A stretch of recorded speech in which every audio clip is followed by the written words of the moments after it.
Olá, pessoal! Estudaremos o Estatuto do Magistério de Nova Iguaçu. Estudaremos em parte, não serão muitas, tá? Porque o Estatuto não é muito grande, provavelmente serão apenas 2 vídeos. Faremos também exercício ao longo dos vídeos para estar fixando o conteúdo e eu irei também disponibilizar para a venda um simulado contendo questões autorais, com gabarito comentado sobre essa temática, assim como também de outros conteúdos deste concurso. Então, para você ficar ligado, tanto em relação ao lançamento de vídeo quanto em relação ao material, é muito importante que você se inscreva no canal e ative o sininho, beleza? Bom, é isso, bora começar! Vamos dar continuidade ao nosso estudo sobre o Estatuto do Magistério Público Municipal de Nova Iguaçu. Na parte de direitos especiais, aqui vamos ver quais são os direitos especiais direcionados aos membros do magistério. Bom, ter possibilidade de aperfeiçoamento ou especialização profissional em órgãos mantidos ou reconhecidos pela Secretaria Municipal de Educação, pela CEMED, observados no artigo 16, inciso 4º. O artigo 16 nós estudamos na aula anterior, que falava sobre as situações, as exceções que os membros do magistério poderiam ser afastados do exercício da regência, porque a regra é que os membros do magistério não podem deixar a sala de aula, tem que estar exercendo a regência, que é estar em sala de aula. No entanto, há algumas exceções, e aí nós temos a exceção que era para frequentar cursos ou estágios de atualização e aperfeiçoamento, que sejam previamente avaliados pela CEMED e que sejam autorizados pelo prefeito. Então, nessa situação, você tem ali como um direito especial os membros do magistério. Eles podem se afastar para poder cumprir, para poder fazer esses cursos de atualização, desde que sejam previamente avaliados e que sejam autorizados pelo prefeito. Ainda como direito especial, os membros do magistério têm liberdade na escolha do processo didático, na sua aplicação, bem como em avaliar a aprendizagem, respeitando, claro, as diretrizes vigentes. Aqui está falando sobre autonomia pedagógica. Então, aqueles que fazem parte do magistério têm ali a sua autonomia na escolha das formas que eles irão adotar em relação à avaliação de aprendizagem, os métodos que eles irão utilizar.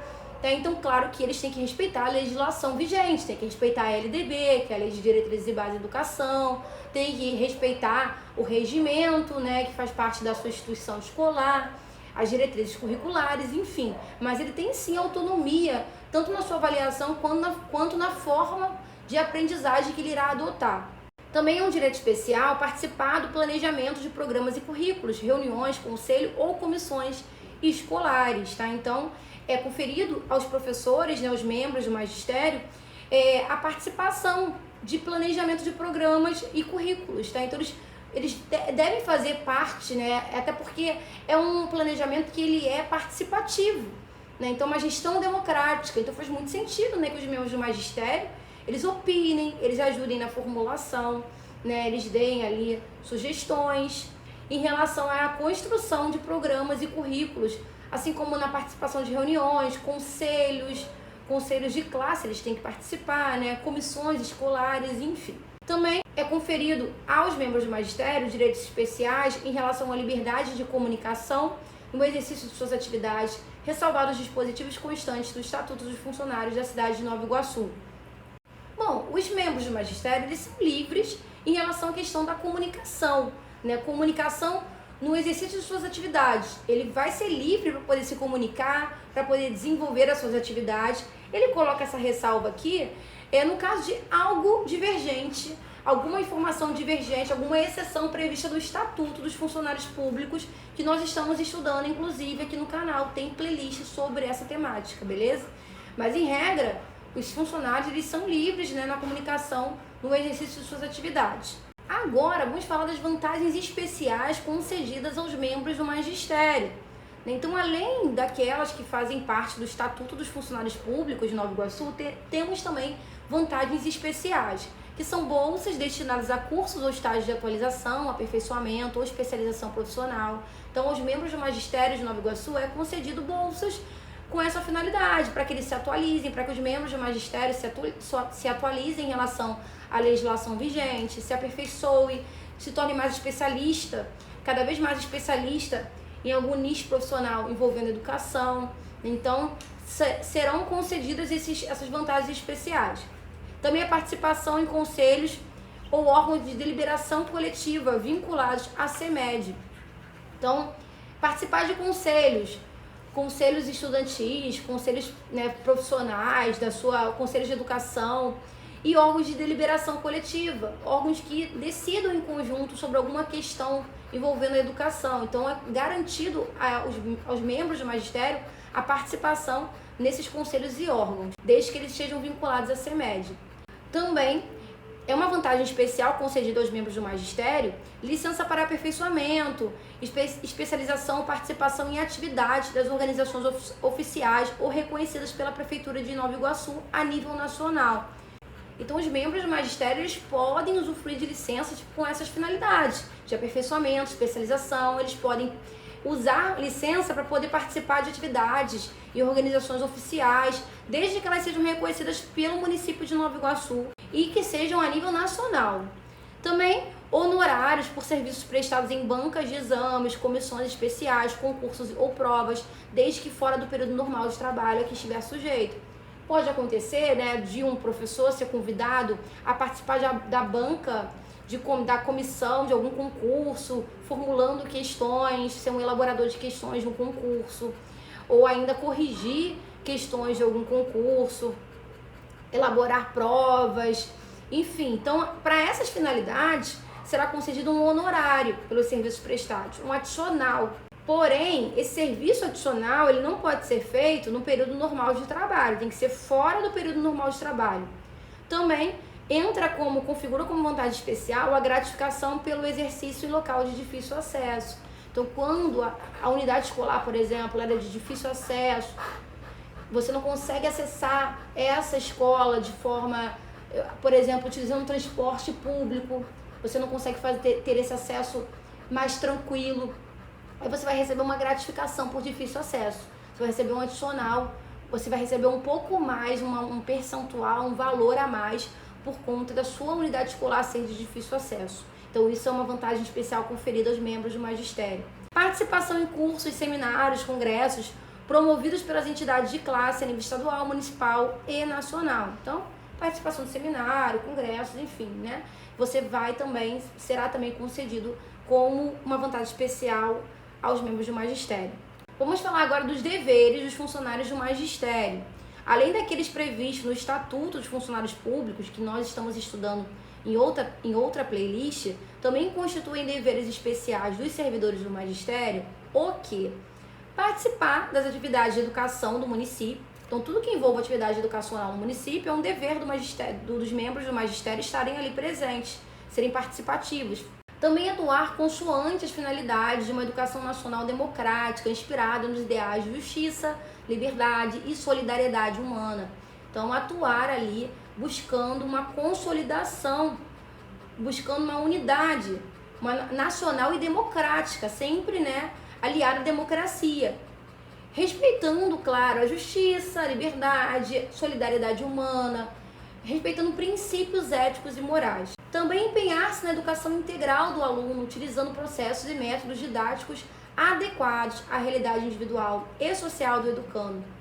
Então, buscar a educação integral, a educação completa dos alunos, né, em suas várias nuances ali, não só na questão, por exemplo, intelectual, mas também em outras questões envolvendo a parte da socialização, por exemplo, a questão motora. Tem várias questões que envolvem essa educação integral, buscando métodos que estejam ali alinhados à realidade do aluno, que ele possa aplicar na sua realidade. Também obedecer aos preceitos éticos do magistério, né, sempre dentro de uma conduta ética. Participar com dedicação das atividades de educação constante nos planos de trabalho e programas da unidade escolar, órgão ou serviço onde estiver lotado. Então, ser participativo, né? Se tem ali um plano de trabalho, você tem que cumprir com esse plano de trabalho. Se tem um programa na unidade escolar, você tem que cumprir com esse programa, com esse cronograma. Então, tem que estar ali alinhado e dedicado às questões envolvendo as atividades de educação da sua unidade escolar. Também participar das atividades extracurriculares, comemorações cívicas, culturais e pedagógicas, promovidas pela municipalidade ou pela unidade escolar. Então, se necessário for, tiver alguma comemoração, alguma solenidade envolvendo a parte educacional, também compete aos membros do magistério, né, participar dessas atividades. Também conhecer, cumprir e fazer cumprir o presente estatuto e a lei do plano de carreira e remuneração do quadro do pessoal do magistério da Prefeitura da cidade de Nova Iguaçu, né? Ou seja, você estar ciente dos seus direitos e deveres, né? Saber o que consta no estatuto, o que consta no plano de cargos e salários do quadro do magistério. Ser assíduo e pontual, frequentar o serviço, né? E chegar na hora, não sair antes da hora. Acompanhar a execução e avaliar os resultados dos trabalhos sob sua responsabilidade. Então, estar atento ali à execução dos trabalhos que sejam de sua responsabilidade. Então, acompanhar se de fato esses trabalhos estão sendo conduzidos da melhor forma. E também frequentar, quando designado, curso legalmente instituído para aperfeiçoamento e atualização. Vamos falar agora das proibições, além daquelas constantes no estatuto. Alterar o horário de trabalho ou suspender aulas sem a competente autorização. Simplesmente, eu vou alterar o meu horário. Não é assim que funciona. Tem que ter uma autorização para isso, tem que ser conversado. Simplesmente você alterar o teu horário ou suspender aulas, não pode, é proibido. Deixar de ministrar sem causa justificada os programas de ensino aprovado. Você tem que ministrar suas aulas, cumprir com o seu planejamento, com a sua hora-aula, enfim, cumprir com o que pede ali, o que está previsto, né, inclusive na LDB. Então você não pode simplesmente deixar de ministrar, né, as suas aulas sem uma justificativa. Usar tratamento inadequado com o aluno e sua família, tem que agir de acordo com o decoro, de acordo com o que se espera de um profissional. Também comparecer com os educandos a manifestações de qualquer natureza sem prévia anuência da autoridade superior ou incentivá-los no mesmo sentido. Então aqui está falando sobre a parte, o educador, ele resolve participar de alguma manifestação junto com os educandos, incentiva eles, inclusive, e sem que haja uma autorização para isso. Tá? Então, para que ele se manifeste, não é que seja proibida a manifestação, não. Mas tem que ter uma autorização, tem que ser conversado antes. É isso que está dizendo aqui. Vamos falar agora da administração das unidades escolares. A unidade escolar terá uma estrutura administrativa básica. Ela vai ser composta ali por membros dessa estrutura, pelo diretor da unidade escolar, que estará à frente, coordenando todos os outros setores, né, que fazem parte da unidade escolar. O diretor adjunto, que está ali alinhado ao diretor geral, né, e substitui ele em caso de ausência, atua em conjunto, inclusive. O secretário da escola, que vai atuar na parte administrativa. Coordenador de turno, né, tem um coordenador ali pedagógico, enfim, que vai estar fazendo ali a comunicação da direção com os professores, né, vai fazer essa ponte, vai também atuar em conjunto aos educandos. Temos também o orientador pedagógico e o orientador educacional. O orientador pedagógico, ele tá numa comunicação mais constante com a parte pedagógica, com a parte de ensino, junto aos professores, auxiliando os professores na parte pedagógica, para que eles estejam alinhados ao currículo escolar, que eles estejam alinhados às leis educacionais. E o orientador educacional, ele está mais alinhado ali junto aos educandos, junto à comunidade. Então, por exemplo, fazendo busca ativa de aluno evadido, aluno sumiu, o aluno não comparece mais à escola, ele vai fazer essa busca ativa, ele vai buscar esse aluno, vai tentar contato com os responsáveis legais. Enfim, o orientador educacional está mais em contato com a comunidade. O artigo 30, que fala sobre a composição da estrutura administrativa básica, né, de Nova Iguaçu, de uma unidade escolar de Nova Iguaçu, também coloca uma exceção aqui, que é a Escola Municipal Monteiro Lobato, que ela tem uma estrutura administrativa que ela é um pouco diferenciada. Ela vai ter o diretor-geral, assim como toda unidade escolar, vai ter o diretor adjunto, assim como toda unidade escolar, vai ter o secretário, assim como toda unidade escolar, vai ter o coordenador de turno, como tem nas demais unidades escolares, mas vai ter também o chefe de setor. Tá? Então ele coloca aqui um chefe de setor, para cada setor vai ter uma chefia, que vai ficar à frente de cada setor ali que faz parte da unidade escolar. Isso é específico da Escola Municipal Monteiro Lobato. Eu não sei se ainda tem isso, porque esse documento é antigo. Eu não encontrei, esse documento é um documento que está solicitado, né? Está previsto no conteúdo programático do concurso de vocês. Então, assim, é o que nós temos para estudar, o que vocês têm para estudar. Eu não sei se isso ainda cabe, mas é o que está escrito aqui, então vamos nos atentar, né, ao que está escrito no documento. Então, nós temos a questão do chefe de setor, que é o que muda em relação à Escola Municipal Monteiro Lobato. Além disso, os diretores adjuntos das unidades escolares da Rede Municipal de Ensino de Nova Iguaçu deverão preencher alguns requisitos. Possuir habilitação legal para isso, tem que ser habilitado legalmente para poder ser diretor, tem que ter experiência de pelo menos 5 anos no magistério, apresentando documento comprobatório. Então tem que ter pelo menos 5 anos de experiência no magistério. Se não tiver um desses requisitos, não pode tentar, ser diretor de uma unidade escolar. Vamos fazer a nossa última questão para estar fechando esse vídeo. Eu já disponibilizei para ver no simulado contendo questões autorais sobre essa lei e também sobre o Estatuto dos Servidores Públicos de Nova Iguaçu. Também temos um simulado contendo questões de português autorais no modelo da Banca Instituto Consulplan. Temos como os promocionais, tá? Com todos esses documentos. Então vocês podem estar adquirindo através dos links presentes na descrição deste vídeo. Vamos à leitura da questão. De acordo com o Estatuto do Magistério Municipal de Nova Iguaçu, constituem deveres desempenhados por esses funcionários, exceto: letra A, ser assíduo e pontual; letra B, atuar consoante as finalidades de uma educação nacional democrática, inspirada nos ideais de justiça, liberdade e fraternidade; letra C, frequentar, quando designado, cursos legalmente instituídos para aperfeiçoamento e de atualização; letra D, empenhar-se na educação integral do aluno, utilizando processos e métodos didáticos adequados à realidade individual e social do educando. Bom, a questão quer a exceção, ou seja, que é a alternativa errada. E a letra B, ela apresenta erro, por quê? Porque ela diz que é inspirada nos ideais de fraternidade, quando na verdade é de solidariedade humana. Tá? Então, por mais que a gente espera que haja sim fraternidade, não está escrito na lei. E essas questões, elas cobram a letra da lei, exatamente como está escrito, sem tirar nem pôr. Não tem fraternidade, tá? Nessa questão aqui de você atuar buscando uma educação nacional democrática. Você usa como princípios os ideais de justiça, liberdade e de solidariedade humana. Portanto, a B é a exceção e é a nossa resposta.